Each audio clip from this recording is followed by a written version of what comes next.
Hello, my name's Dave Suckling and you're watching another episode of Fresh Off the Press English. Today we're talking about drinking coffee making you worry.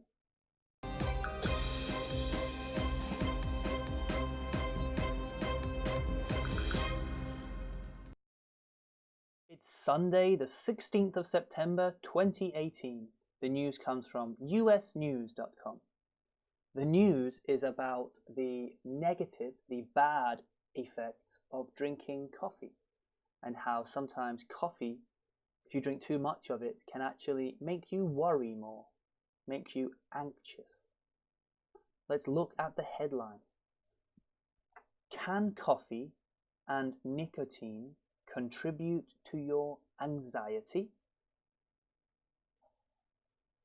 Nicotine. Nicotine. Now, nicotine is the chemical, the drug, which is inside cigarettes. If you smoke, you take in nicotine. That's what gives you the good feeling or the feeling awake feeling, similar to coffee. Nicotine. Anxiety. Anxiety. Anxiety. And now anxiety meaning worrying all the time, worrying about things. Sometimes maybe you don't know why, but you just have a feeling inside you of just being afraid, just worrying. That's called anxiety. Anxiety is an emotional response to a perceived future threat or danger. Perceived. Perceived. Now, if you perceive something, you see it. You can see it, or you're thinking about it. Perceived future threat, meaning thinking about, or you can see in the future some sort of danger or something you worry about, causing you to feel anxiety.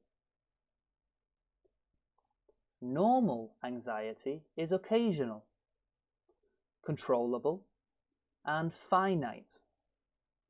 Chronic or uncontrollable anxiety, however, is not normal. There's a typo in the article. Is not normal. Okay.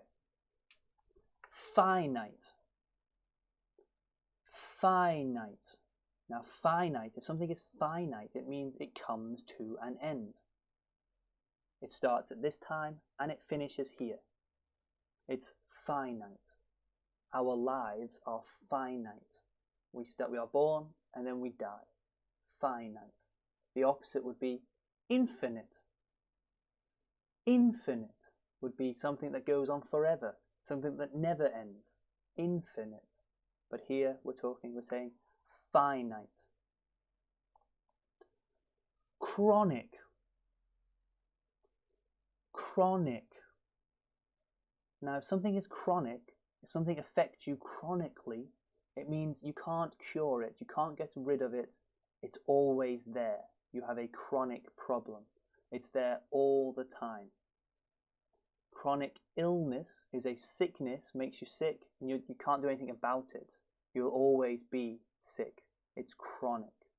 So here we have chronic anxiety, meaning feeling anxious, having anxiety all of the time. Chronic. Both caffeine and tobacco can contribute to the manifestation of anxiety in different ways, particularly by contributing to the physiological arousal associated with anxiety. Wow, some long words. Manifestation. Manifestation. Now, the word manifest just means for something to appear. It happens. Manifestation. So here it's saying caffeine, drinking coffee, tobacco, smoking, can contribute to the manifestation of anxiety, meaning it can add to the creation, the manifestation, the creation of anxiety. So manifestation, just meaning To cause something to appear, the creation of something appearing, manifestation. Physiological. Physiological just means physical, meaning your body feels it. It's physical. It's not mental. It's physical.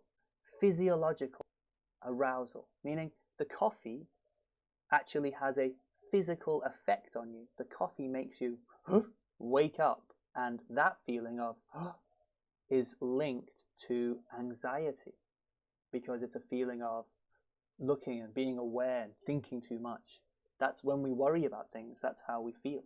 We're always hyper awake, hyper ready to run or fight. Physiological. Physiological. Let's look at the words from today's lesson. Nicotine. Nicotine. Anxiety. Anxiety. Perceived. Perceived. Finite. Finite. Chronic. Chronic. Manifestation. Manifestation. Physiological. Physiological. These are some very difficult words, I would say, but also useful words, words that you need to understand if you want to understand English better.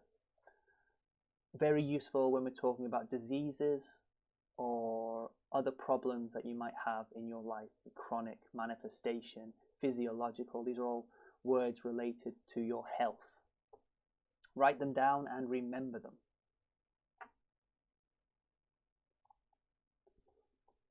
I drink too much coffee, but I like to drink coffee. I don't think I feel anxiety. In my life, the most anxiety I felt was when I was a teenager. I feel very sorry for some teenagers between the age of 13, 14, 15, 16, 17, 18, 19, up to about 23 maybe. 21 maybe. The feeling of anxiety in my life was huge, and no reason why. I think it was just chemicals in my body making me feel anxious, giving me anxiety. I feel very sorry for teenagers sometimes. Nowadays, I just try and relax about life. Don't worry too much. Try not to worry. Just every day, one day at a time. Try and drink less coffee. I don't know, how do you feel? Do you feel anxious? Do you think coffee is bad for your health? I think coffee is an important part of my life. Very important. Thank you for watching this episode of Fresh Off the Press English. I hope I can see you again tomorrow for another interesting news story from around the world. As always, don't be bored, be busy. Bye bye.